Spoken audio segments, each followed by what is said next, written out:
तो देखिए, सबसे पहले 7 महादेश आपको पता होने चाहिए। तो भले आपको याद हो, लेकिन मैप पर आपको याद होना चाहिए कि वो 7 महादेश कौन कौन से महादेश हैं। वो 7 महादेश कौन कौन से हैं। वैसे सातों महादेश अलग अलग हैं, लेकिन इनमें जो कुछ महादेश है, जैसे ये अफ्रीका है, ये यूरोप है और ये एशिया है, इसमें आपको थोड़ी सी दिक्कत होगी, क्योंकि ये तीनों जो है ना, ये मिले हुए हैं। तीनों जो हैं, ये तीन भाई जो है ना, ऐसे मिले हुए हैं कि आपको समझने में परेशानी होगी। लेकिन कुछ चीजें हैं जो इनकी सीमा को तय करती है। चलिए देखते हैं। एशिया, ये देखिए, ये हमारा भारत है, चाइना है। हम जानते हैं कि ये सब जो देश है, भारत, चाइना का, ये कजाकिस्तान, जिसको हम लोग ताजिकिस्तान भी बोलते हैं, मंगोलिया, सब एशिया में है। रशिया भी एशिया में है। तो ये जो है, ये एशिया है। लेकिन इसमें जो है एक बड़ी चीज ये है कि रूस जो है ना, क्षेत्रफल की दृष्टि से इतना ज्यादा बड़ा है कि इसका कुछ हिस्सा यूरोप में भी घुस गया है। तो यहां से जो है कट कीजिएगा तो यूरोप, तो यहां से कट करने पे बीच में यहां क्या आ रहा है, ये देखिएगा तो कैस्पियन सागर है। ये छोटा सा जो ब्लू आपको दिखाई दे रहा है, ये कैस्पियन सागर है। जी हाँ, ये क्या है, कैस्पियन सागर है।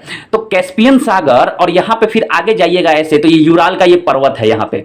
यहां पे जो है यूराल पर्वत है। पॉलिटिकल मैप में इसे नहीं दिखाया गया है। तो कैस्पियन सागर, यूराल पर्वत, ये सब जो है मिलके क्या करता है, सीमा बनाता है। तो रूस का कुछ हिस्सा कट के, रूस का यहां से आप कट कर दीजिए, रूस का कुछ हिस्सा, ये कैस्पियन सागर है ना, सीधे यहां से ऐसे लाइन खींच दीजिए, तो यहां से देखिए कुछ हिस्सा कट के जो है क्या हो जाता है, यूरोप में चला जाता है। तो रूस एकमात्र ऐसा देश है जिसका कुछ हिस्सा कहां है, यूरोप में है, कुछ हिस्सा एशिया में है। तो एशिया समझ गए, एशिया की स्थिति आपको पता चल गई। अब यूरोप, ये यूरोप है। ये जो ऊपर का जो देख रहे हैं, ये जो भूमध्य सागर है ना, भूमध्य सागर है।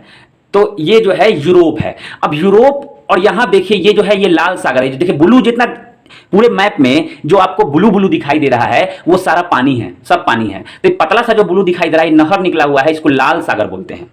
ये लाल सागर है। ये जो है देखिए, एशिया को और अफ्रीका को अलग करता है। तो एशिया और अफ्रीका को क्या करता है, ये अलग करता है। अब नीचे देखिए, ये जो आपको दिखाई दे रहा है पूंछ जैसा, ये अफ्रीका है। ये पूंछ जैसा जो है अफ्रीका है। तो अब आप समझ गए होंगे, एशिया, यूरोप, ये यूरोप और ये अफ्रीका, ये हो गया 3 महादेश हो गए। 7 महादेश है। अब देखिए 2 गो तो यहीं पे है। मैप में ऊपर जाइएगा तो ये ऊपर नॉर्थ पोल है और नीचे साउथ पोल है। ऊपर नॉर्थ पोल है, नीचे साउथ पोल है। अब देखिए एक चीज आपको ध्यान देना होगा कि देखिए यहां भी क्या है, उत्तर प्रशांत महासागर है, और इधर भी उत्तर प्रशांत महासागर है। तो इससे हमें क्या पता चलता है कि प्रशांत महासागर इतना बड़ा है कि कहते हैं धरती गोल है। तो इस पेज को आप पूरे मैप को ऐसे मोड़ दीजिएगा तो प्रशांत महासागर से मिल जाएगा।